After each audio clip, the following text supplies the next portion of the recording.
Hi, good morning, everyone. I think we've got most of you here with us now, so we will kick off. For those of you who don't already know me, my name is Lucinda, and I am part of the global PR team here at Honor. Before we get started, I'm going to run through just a couple of housekeeping bits. As always, if you could please pop yourself on mute during the presentation, just to obviously avoid any background noise. There will be an opportunity at the end of the panel discussion for questions. So if you do have any questions as we're going along, please pop them in the comments box below, and hopefully we will get through as many as possible. Just also a reminder that we are filming this today for Honor's social channels.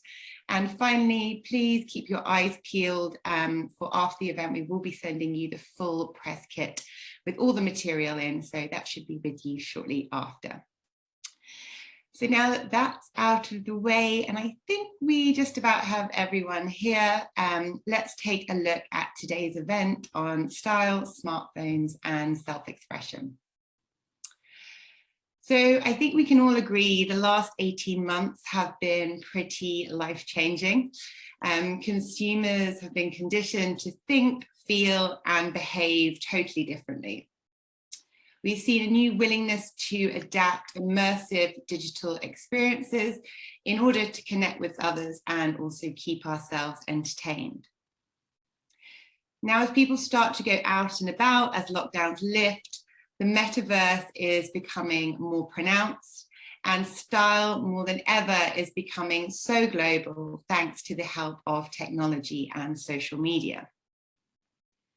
More than ever, people are curating online identities, and smartphones are helping them play a big role in doing this. We're seeing consumers, and especially young people, rewriting the mantra of how they want to live their lives, using technology at the core to help them express themselves to the world around them. Following this growing shift in consumer mindset, we are extremely thrilled to be launching our all-new device, the Honor 50. Now, the Honor 50 comes with really powerful camera capabilities, which offer the end user a whole array of possibilities when it comes to content creation and self-expression. Through looking at consumer trends, we understand the needs of content creators today and recognize that people want to shoot and share their content on the go and in real time. Which is why the Honor 50 is perfect, because it brings together all the tools that anyone could need for their one-stop vlogging experience. Now, over the next hour, you'll be learning more about the Honor 50, as well as gaining some insight into growing consumer trends and what lies ahead. We're delighted today to be joined by WGSN, the leading global authority on consumer trends, with Sarah Housley, their head of consumer tech, and Adrian Mollet, their lead consultant. We're also very honored to have a whole host of panel experts across fashion, design, and technology to help us dive a little bit further into this fascinating topic. In no particular order, we have joining us today Matthew Drinkwater, Head of the Innovation Agency at London College of Fashion, Lisa Erler, Creative Director, Jewelry Advisor and Brand Ambassador for fine jewelry and haute couture brands, as well as Amelia Liana, a world-renowned fashion and lifestyle blogger who has gained a loyal following across Instagram and YouTube with her inspiring and engaging content. And last but not least, Yuan, Honor's Chief Industrial Designer, who has been responsible for the design of the Honor N series, which we will be hearing more about today.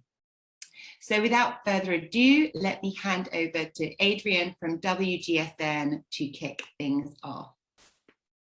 Thank you, Lucinda, and thank you, Honor, for having us today.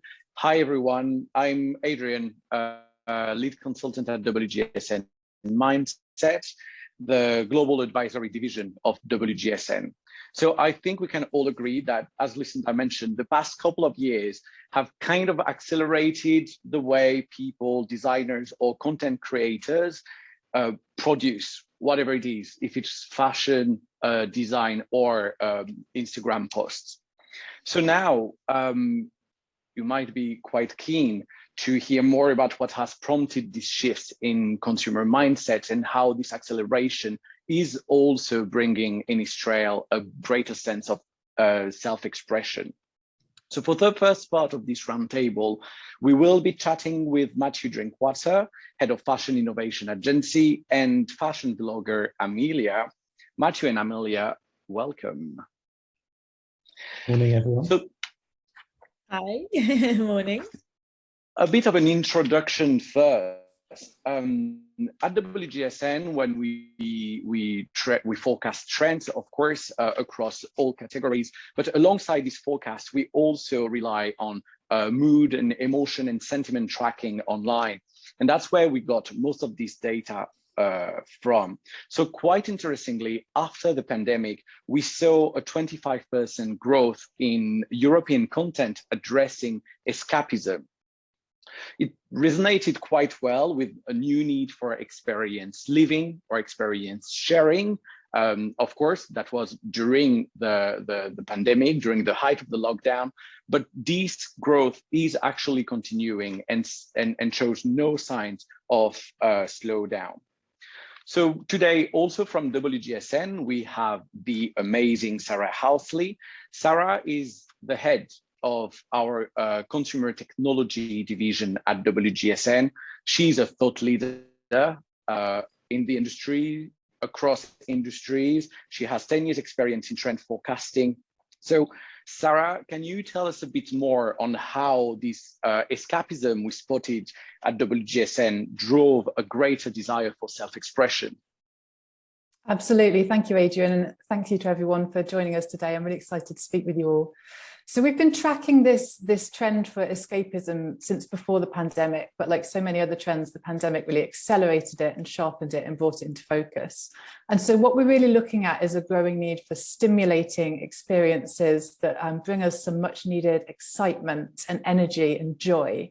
And the metaverse emerging during the pandemic and really coming into shape during the pandemic has really accelerated this as well. And it's provided this whole new opportunity for digital experiences and something that we at WGSN are calling digital awe. And so content creators are really going to be able to tap into this and create their own moments of digital awe themselves. Thank you. We also have Matthew. So Matthew, as a world renowned expert in emerging technology, can you tell us more on how you saw this shift or this transition from tech transforming the fashion industry? So I think it's been coming for some time, as Sarah hinted there. I think the technology that we have is enabling more and more immersive experiences. And, you know, my role at the college is to use those technologies to begin to experiment in how that can happen. So our ability to take real people and place them into virtual experiences has become easier and easier. But also that blending of those two worlds was kind of accelerated through the pandemic. So it's really looking at like the stream of devices that are, and hardware and software that are coming online that enable us to build them. So devices like the Honor 50 create kind of a feeling of immersion, a sense of presence, if you like, on actually beginning to feel more connected to a digital world. And when we were preparing this roundtable, we also discussed the impact of social media platforms. So thinking about the growth of TikTok across the pandemic, among other. Has this, in your sense, changed the way people showcase fashion or create or co-create? Yeah, completely. And I think, you know, this is a really good example of where the use of face filters has evolved really dramatically over the years. We see a generation that have become entirely comfortable with placing digital content onto their face. Now, the advance in body tracking from devices has grown exponentially, and that enables enables us to kind of create real-time virtual characters that you can interact with and express yourselves as. So I think this is something that we will see a huge amount more of in the future, and you can begin to see it on television shows and across the internet. I think there is a really big opportunity for an entirely new generation of self-expression, content creation, and fashion design within these virtual worlds. Yes, and from what we observe, that is creating a lot of excitement as well on social media. And I think it's quite safe to say that after almost 2 years of pandemic, we want a bit more excitement. So among all the fashion related accounts we're following or tracking at WGSN on social media, again, 1 in 4 is now posting about expectations, excitement, or surprise. And these are among the fastest growing keywords for content creator. And as we're eventually going to exit the pandemic, there is a growing need to share not only content and not only creations, but also emotions through online content. So Sarah, do you want to tell us a bit more about how consumers get this new dose of surprise and or excitement? Yeah, absolutely. So we're really seeing consumers looking for these more immersive, multisensorial moments, as Adrian and Matthew have explained. And these are increasingly unfolding through digital playgrounds, which are often quite gamified and quite playful. And they're also unfolding through uses of things like avatars and digital twins, as Matthew has touched on. And more generally through owning and investing in digital assets. So we're really seeing digital ownership becoming as important as physical ownership, and that's all enabled through the technology that we're using. Yeah, and at WGSN, we were also looking how the shift in terms of narration had changed. So Sarah, do you want to touch on that a little bit? Yeah, so as you can see on the screen, we've been tracking the rise of the Me documentary, which is about consumers and creators really narrating and documenting and kind of designing their own thoughts and experiences in real time and getting really creative with how they do this through the tools that platforms like TikTok have enabled them to take on. So some of the future of this is around having really intentional conversations, and some of it is around really thinking about how to stand out in more creative ways, which is what is going to drive that kind of next wave of self-expression. Yes, and we also, on the more commercial part, maybe we also have the interactive hosting. Is more the evolution of the influencer work or role. Amelia will soon talk to you about that as well. So consumers are now looking towards peer review loyalty. They want to discover their product. They're still quite keen on watching unboxing videos, but they want the host and communities to be real people. And we're talking here of fast growing economy, 30% year on year. Again, it only has been made possible, well, I shouldn't say that way, but by the pandemic. But also more time spent at home, more time thinking about how to deliver the content in more genuine ways. And of course, new social medias will allow that. So Amelia, welcome to the conversation. The content you create mainly focus on your lifestyle, your sense of fashion. What are your thoughts on the change of video content or format across the past few years? Hi, everyone. Thank you for having me. So over the past few years, I've noticed such a huge change. I think with the rise of Instagram stories, that was only launched not that long ago, actually. And obviously TikTok having a huge boom now. It's much more fast paced. It's so much more instant. When I started vlogging and sharing everything online, that was, I think, almost 8 years ago now. And I used to carry around huge cameras, multiple different pieces of equipment. I'd even carry around portable lights with me sometimes. Those days are so far behind. Everything is so much more portable now, so much more instant. we really need everything at the tip of our fingertips. Yeah, and can you tell us a bit more on how smartphone technologies or this new technological format allowed you to become maybe a better storyteller, or to change the way you were bringing content to your followers? Yeah, I think for me, when I was looking at what my audience was engaging in, they were engaging in real-time content. And to do that, that wasn't me lugging a camera and lugging lights around, putting it on my laptop, editing it, and then posting it. It was instant, and it had to be from the phone, which is why the Honor 50 is so great. It has so many different shooting modes. Especially for me, I'm not just filming in the day, I'm filming in all different lighting scenarios, multiple different settings, events, and wherever I am, whatever I'm doing, I'll be able to film with the Honor 50. I'm sure we'll get into different elements of the phone throughout the chat. But yeah. Yeah. Do you want to show us maybe content you are creating at the moment, and what type of new formats you bring? New ways of delivering the content for your followers? So with the Honor 50, there's a dual view recording, which means you can use the front camera and the back camera at the same time, which is so great for me. So if I'm, for example, if I didn't have this feature, I'd be saying like to my camera, oh, I'm eating whatever I'm eating, for example, and I would have to flip the camera around and show something that I was doing or eating or whatever. Whereas now, for example, I can film two things at the same time. And even in the past, I've actually had two cameras set up at the same time to show two different things. And it just completely eliminates any need for that whatsoever. So I just filmed a short little clip this morning, which I'll try and show you here.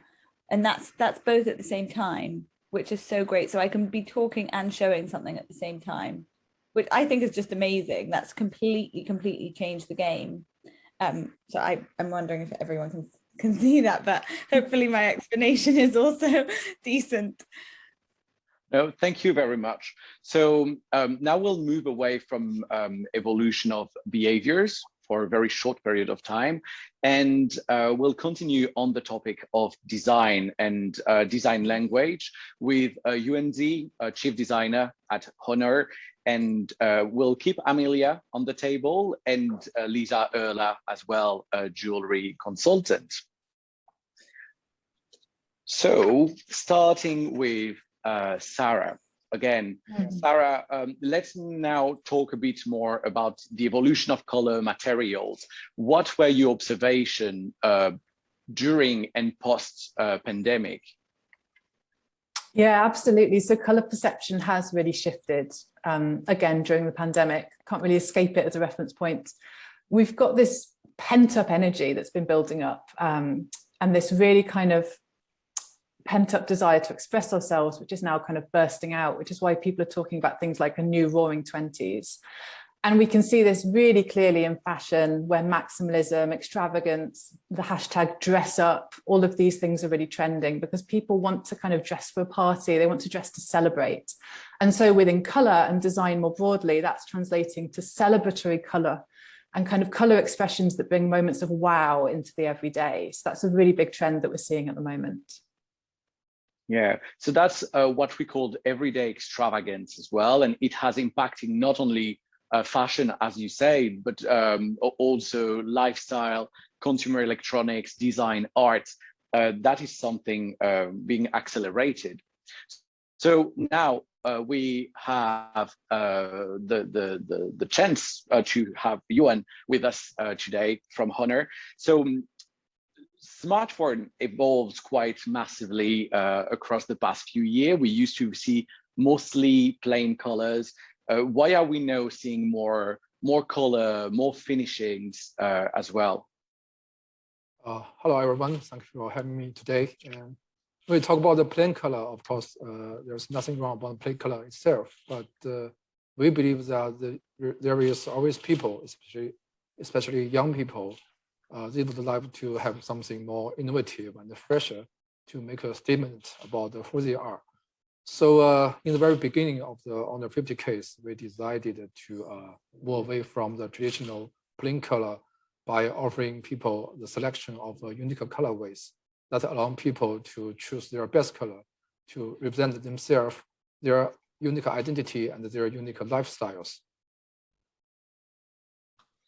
When we were preparing this presentation, you were telling us about the Crystal Frost colorway. Can you give us a bit more details around the process? Sure, no problem.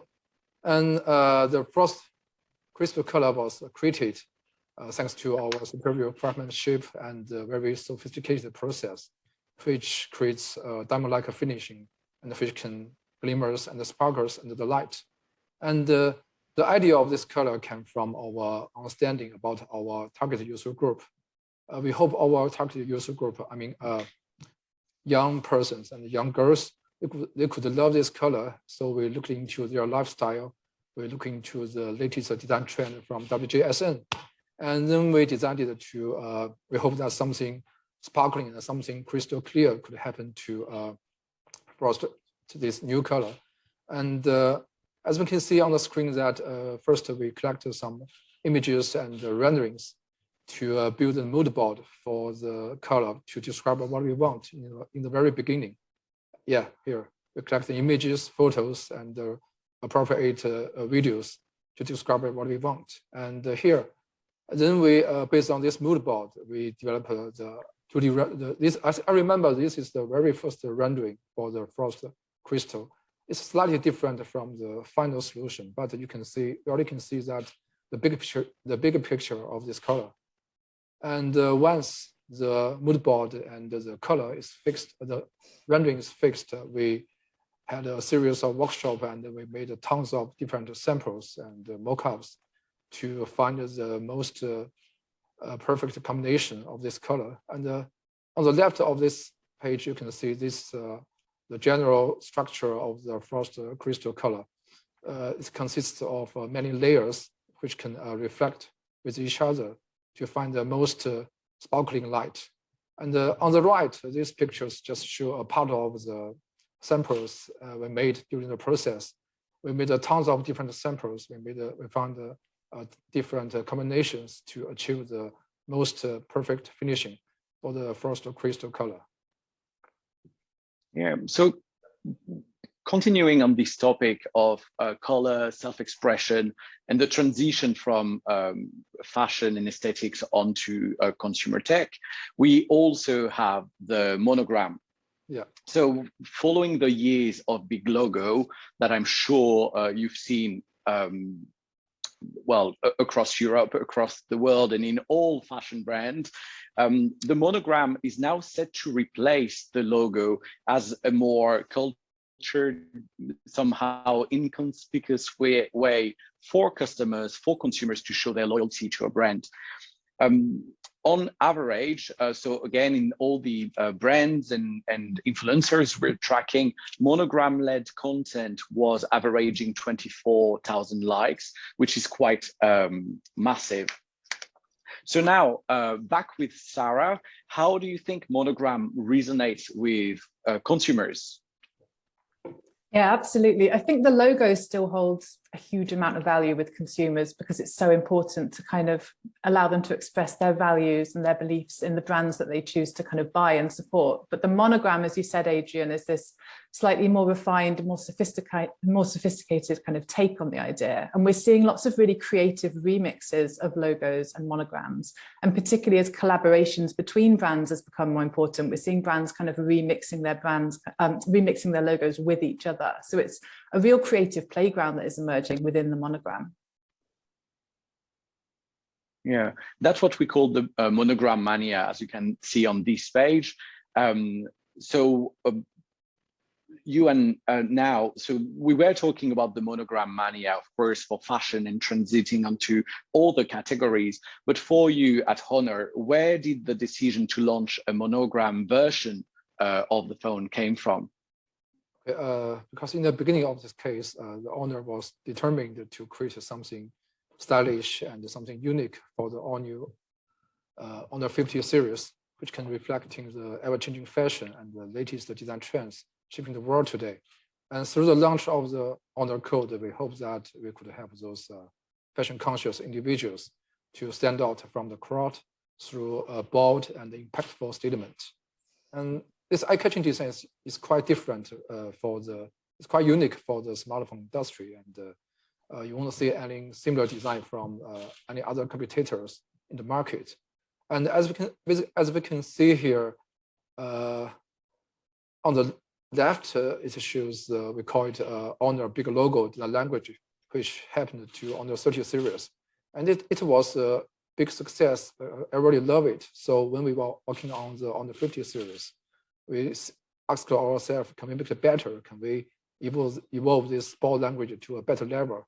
So we play with the Honor logo. We look into the latest design trends, and we found that the monogram menu could be a very interesting design approaches, because nowadays we can find that many luxury brands, they are trying to use this monogram menu design language to represent their new identities. So that's why we're trying to play with our own logo. We break down 5 letters, we reconstruct these 5 letters again, and then duplicate these logos to make sure the whole backside is covered by the monogram. Okay, let's carry on, please. Yes, and as we can see here, this page shows just part of the samples we made for the monogram code. We call it Honor code. And from the left to the right, you can see there are many different type of the monogram. And we spend a great deal of time and energy to make a lot of samples with our suppliers. And can you tell us more maybe about the design process behind this version? Sure. That was a very long and painful process, but okay, here. And you can see from the left to the right, we start from we call it a big Honor logo design language. And to the right, when we found that the monogram menu could be a good design approach, then we designed this monogram graphic. And on the bottom right, you will find the solution is already quite close to the final concept. Okay, and here on the left, this is the kind of the basic film structure of the Honor code. Consists of many layers. But the fun part is on the right. And the photos here reveals the microcosmic structure of Honor code pattern and electron microscope. We have to adjust this microcosmic structure of Honor code very carefully to get the reflections we want. So here you can see that the good design is not only it's not only about the art, it's also must be a good combination of sense and sensibility. Thank you. And in terms of the inspiration, so influencing design trends, etc., we also have the growing popularity of gaming, of course. Gaming is now shared by 40% of the world population. I know as head of consumer tech, Sarah, I'm sure gaming is quite dear to your heart. So can you tell us more about the impact of this industry on electronics, color, materials, or finishings? Absolutely, yeah. The gaming effect is really, really wide ranging, and it's totally upended trends in consumer tech design. So at a really broad level, it's shifted that kind of minimal aesthetic that used to really rule in tech. It's completely shifted that away to a much bolder aesthetic that's much more about radical self-expression. So we're seeing products becoming more decorative, more personal, more customized, and also more interactive. So CMF is kind of designed to shift and to change according to how you move the object or kind of what light it's seen in. And we're seeing lots of layering of color and layering of finishes to really kind of build on the experience and to make it more engaging. Yes, and so inspired by this digital world, and of course layered with the necessity of soothness and well-being, etc., we are seeing these new pastels coming through as well, these new bright colors coming through. So new lighting effect, as you said, Sarah. So now back to Amelia on these of new pastel, cooler pastel. That's something we've seen on, of course, on catwalk and street style grow by 50% plus in the last couple of years. Is that something you noticed as well in your everyday life or wear yourself? Yeah, I mean, it's that 55%, that's a huge percentage, isn't it? It's, I mean, firstly, I just have to say how incredible the actual case is. I mean, you can't really see it. When I was looking at the pictures on the presentation, I was like, I promise you all, in real life, it is just, it's pure magic. It's so, so beautiful. Yeah, I definitely noticed a huge shift in those trends. I actually live on a road in London where there's a lot of colorful pastel houses, and I notice every day there are people coming in their pastel outfits to take pictures of the colorful pastel houses. And even during the pandemic, over the past maybe like year, I've noticed that every single day there are people outside. And in my day-to-day life, I definitely wear more pastel colors. When I'm shopping online, I'll see the majority now when you shop online is pastel colors, all the kind of like bestsellers, trending pieces. Those are all super trending, and they're all, I feel like brands are bringing out more and more of those kind of colors. Thank you. And now, so inviting Lisa. Lisa, as a jewelry consultant, have you noticed similar trends as well, similar inspiration for jewelry design, maybe? Hello, everyone. Thank you so much for having me. I wanted to say that I agree with Sarah that the last 18 months have been a defining moment in history. And I believe consumers have been conditioned to think about jewelry, shop jewelry, accessorize in a completely different way. So all industries have been affected, as well as the jewelry industry. And in my experience as a jewelry consultant, I noticed jewelry designers and brands' reliance on technology and willingness to adopt new digital experiences massively accelerated during the pandemic. For the first time in my 11 years within the jewelry world, I have seen such a fast transformation and adaptation. And without saying, the digital world was not the place jewelry industry associated with luxury or sales over a decade ago. So talking about the trends I have spotted, is definitely, you mentioned everyday extravaganza. And I feel there's a strong desire for self-expression through jewelry style. And also there are also elements of monogram mania, desire to communicate status through jewelry. And another thought, I believe jewelry world embraced digital as it's closely following fashion, from colors, catwalks, as well as technology adaptation. And I have seen a multitude of statement jewelry designs stepped out from the digital catwalks and previews and emerged in consumer jewelry digital identity across social media. And I think statement chains, necklace layering, trending neck mess hashtags, a lot of happening in the space. And also recently, during my jewelry business podcast, in conversation with an emerging jewelry designer, I realized how not only fashion, but also jewelry industry closely follows the mood of the consumer, as well as trend in Pantone colors. We all feel indeed desire for mood boosting experiences and hoping to go back to normal and feel optimistic about the future. But this desire has been translated in a new color scheme in jewelry world, which I believe became one of the biggest jewelry trends of 2021. I definitely noticed standout looks and unexpected styling with multiple rings, restacking in colorful enamel and various gold platings in pastel colors as well as in neon colors, which brings joy and happiness to people when they wear on their hands, on their ears, or on their chest.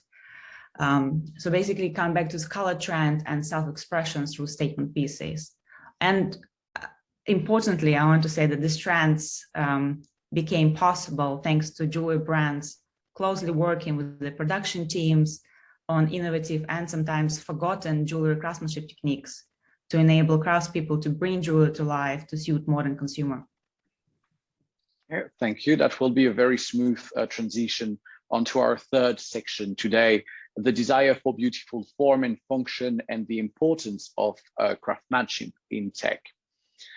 So as Lisa just mentioned now, we've seen a massive boom in jewelry related content.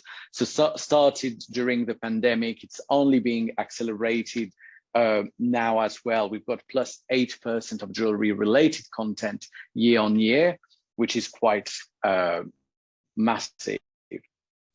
So now that's more than a movement, and it doesn't only impact jewelry, of course. Craft has also been gaining momentum. So when we track craft, it's not only craft, it's know-how, artisanship, knowledge, etc. And the reasons are twofold. On one hand, houses, luxury houses have been communicating way more on the topic than they were a few years ago, showing behind the scene, but also consumers are more aware of what's happening. They are more knowledgeable than ever before. So now, of course, Lisa, sorry, can you tell us a bit more about your approach? Thank you, Adrian. I wanted to say that pre-pandemic, there was a strong sense that interest towards luxury jewelry was stagnating, and fashion, tech, travel, and special experiences have been taken over. But during and after pandemic, I noticed younger generation interest to jewelry craftsmanship and appreciation to craft rekindled their desire to show individuality through accessorizing. And without saying, it was fascinating to see how jewelry shopping, usually in-person experience, shifts to social media channels such as Instagram with the heavy use of smartphones. And indeed, the strong jewelry interest you mentioned in stats, I have experienced firsthand, having tens of thousands of new jewelry collectors joining Gemala community all over the world during the pandemic. It was very interesting experience to have so many new people joining and interested in the craft and artisanship. And it seems that affordable and high jewelry demand for this particular categories exploded, and it happens due to travel restrictions, and we definitely saw less demand for haute couture due to private functions and fashion week cancellations.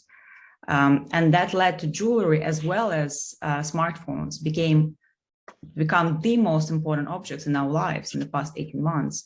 Because in the end of the day, what we need our jewelry, amulets, and we need connections through our smartphones. Yeah, and there are definitely influences between the two. And talking about influences, we're back with Yuan. Yuan, thinking about craftsmanship, what have you noticed from consumer? What do consumer care about in terms of phone design? Okay, you might know that one of the keyword of Honor's brand identity is the premium, because in our opinion, good high-end smartphone design must be a combination of premium craftsmanship and the latest technology. So when we were working on the Honor 50 projects, we tried to draw some inspirations from luxury jewelry brands, and we found that that could be a good idea to combine some classical ring design with the camera module altogether to achieve an interesting combination of form factor and features.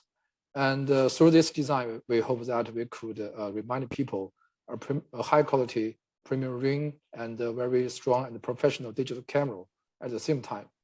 And as we can see here, this is the mood board and the rough rendering for the ring design for Honor 50. And the design is slightly different from the final solution, but you all can see the bigger picture, the feel we want to achieve, the premium feel we want to give it to Honor 50. And now, beyond inspiration, do you want to tell us a bit more about the design process? Sure, of course. And this is the fun part for the designers. And these are just part of the sketches we have made during the process. We're trying to we're looking into a different jewelry design, and we're trying to draw inspirations from those designs. And this kind of So this is kind of a different layout, different position for the main camera, and different type of the ring design. And here again, this is just part of the samples we have made for the ring design. And from the left to the right, you can see the changing of the ring design. And we have to adjust a lot of details and like the CMF, like colors, and the materials to achieve the best we want. And for example, on the bottom left, you may find that the black panel.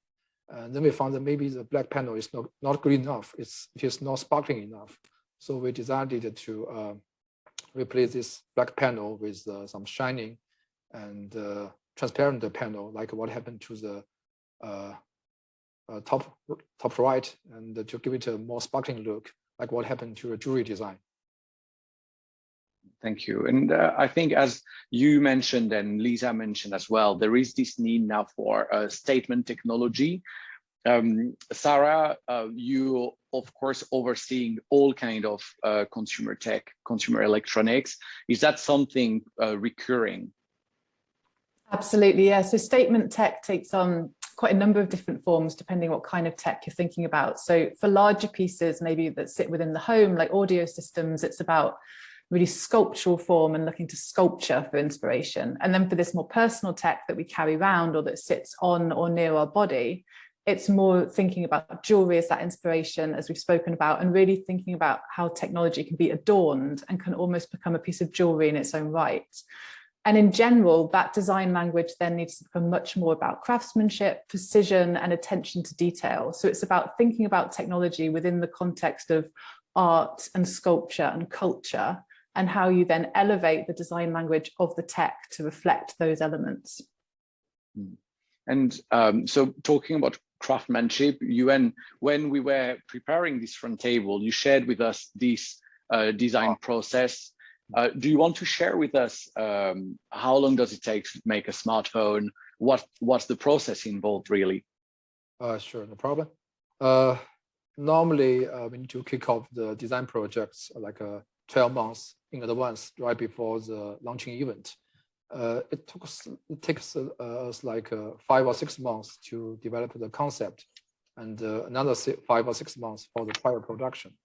And as we can see here, in the very beginning, we need to do some research, and we need to make the decision of product definition, which means we need to figure out who is our target user group and what kind of features they need. And then we need to move on to the conceptual design. And we need to think about the story and the mood board to describe what we want. And we need to generate lots of 2D and 3D renderings, and to have and a lot of workshop to think about the design concept. And once the design direction is fixed, we need to go to the detailed design and the ID fix phase, and we need to make a lot of mock-up and a lot of samples to fix the 3D design and to fix the SMF design. And once everything is fixed, and we need to start the trial production. And we need to, because we need to make sure that everything is perfect during the trial production, and we need to go to the final mass production in the end. And that is another 6 months. Right. So thank you very much for these explanations. Now we'll close these presentations with a few design trends we're watching in 2022 and beyond. So starting with tech couture. So of course, as we are tracking emerging behaviors across industries, we are seeing on social networks the growth of tech-led aesthetics, again, across industries, across categories, across content. If we want to add a number to that, 34% year-on-year growth for tech-led aesthetics across social, retail, luxury, fashion, directional accounts, magazines, and so on. So, Sarah, earlier today, we were discussing the impact of the digital on tech, CMF, tech design. Do you think that's a way for consumers to get more personal with their handsets as well? Yeah, definitely. I think it provides a much more personal experience. And if we're talking about the future of the smartphone, we have to think about the software and what role does the smartphone play within our lives. So if we're thinking about that, this idea of tech couture, for me, that means a really made to measure experience. And that's for hardware, but also for software. So within the UI and the UX, we're seeing the rise of something called intuitive intelligence or ambient technology, which essentially means that these devices can use AI to be really proactive in knowing what people need and giving it to them before they even need to ask for it. So they're moving from being assistants to being life companions, which is a really big shift in relationship. It's going to mean that there's a more intimate and more emotional relationship there, and also a more emotional design language. And I think ultimately it means that our smartphones are going to become even more personal, not only in what they do for us, but in how they look and feel as devices as well. So thank you very much, Sarah. Last question for Yuan. So today we've seen many trends. Of course, any idea or inspirations you got from them?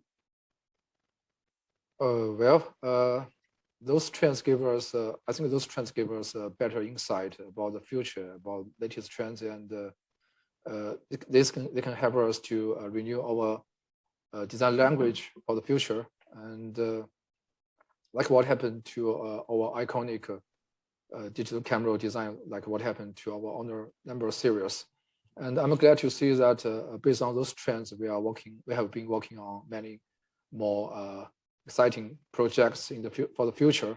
But unfortunately, I cannot show you guys today. But one thing I can guarantee is that we will have more distinctive design language in the future. And I'm here to sincerely invite all of our friends and all of our partners and our brand lovers to witness it with us in the future. Yeah, so indeed, and all the trends we've seen being accelerated during, well, not only the pandemic, but the past 3-5 years, it's not going to stop here. The digitalization, the need for singularity or self-expression. So that's definitely a space to watch for content creators as well. So I believe that wraps up our session today. And now we must have time for some Q&A. Great, thank you, Adrian. So if anyone has got any questions, now's your chance. If you want to just pop your questions into the chat box and we'll try to get through as many as possible. I think we've just got under 10 minutes. So we have already got a couple of questions from Christopher. So first question, could you please share some more stories related to craftsmanship? So more examples of craftsmanship for the Honor 50. So Yuan, would you like to answer that question? Okay, sounds like a question for me. All right, that's a good question, because we think our consumers, they not only demand stunning appearance, but also a premium craftsmanship with the product. So as a design team, we have to make sure that all the details are perfect, and all the materials are carefully selected to satisfy our consumers' aesthetic needs. So let's take the panel of the Honor 50 as an example. I'm glad to see that we did a lot of work to make sure that the Honor 50 is equipped with the best craftsmanship. And for example, the front panel of the Honor 50 features an ultra slim bezel, and it is deeply automatically curved. But we don't think that's not good enough. And we even asked our suppliers to spend extra time and cost to polish the edge of the 3D panel to make sure that the edge is exceptionally smooth, and to provide our consumer a better grip feel in their palm. And get to see that we can deliver a very smooth and a stunning glow around the edge. Great, and we've got one more from Christopher, just a follow-up question. How long did it take to design the dual ring design on the camera lockup? And were there any issues that your team encountered during the process? Okay, no problem.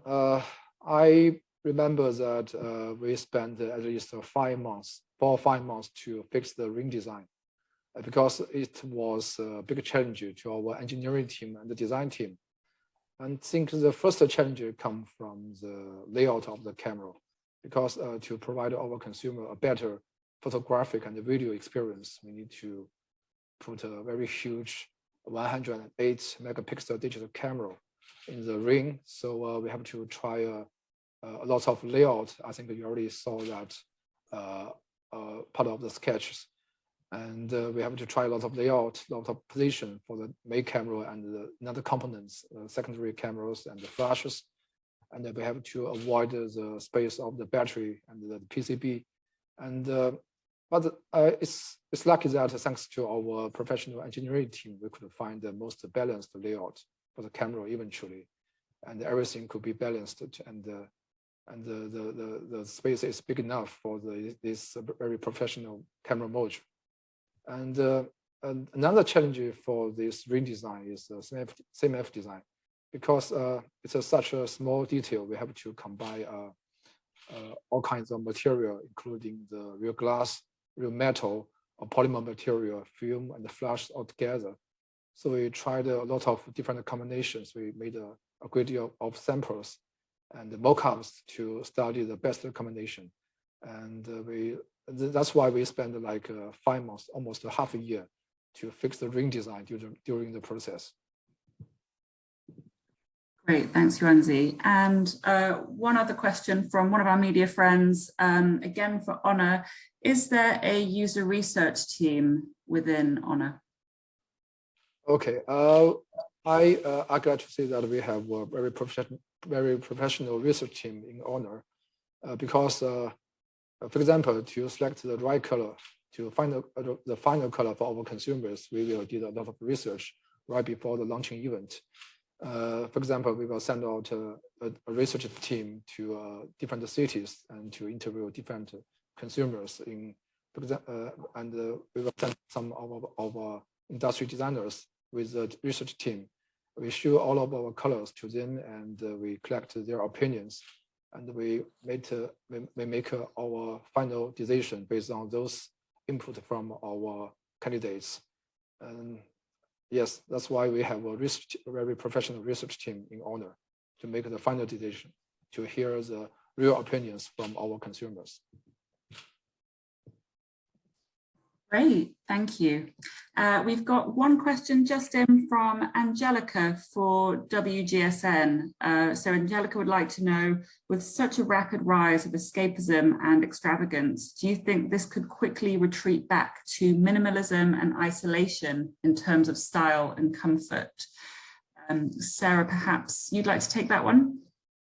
Yeah, definitely. I think this is really a macro trend. This is a long-term trend, but I do agree that the pandemic has accelerated trends and it's sped them up by as much as 5 years quicker than they would kind of normally be. So we have seen a really rapid rise, and it could settle back down, but I don't think it's going to settle back down to that baseline of minimalism that we got used to. I think it's going to settle down to a midpoint where it's still really expressive and it's still really individual, but maybe in some cases it's a little bit more visually pared back, but definitely still will be more towards that expressive kind of focus. Great, thanks, Sarah. Okay, we've got a couple more minutes if anyone would like to ask their questions now. Okay, I think we are pretty much ready to wrap. Looks like we've got no more questions. So thanks again, everyone, for joining today. As Lucinda mentioned at the start of the session, your local PR contacts will be sharing a press kit with all the information from today's event, as well as a copy of the full report, as well as a couple of press releases. But if you need anything else, please don't hesitate to reach out. So thanks again to all our brilliant panelists and speakers, and to all of you for tuning in, and enjoy the rest of your day.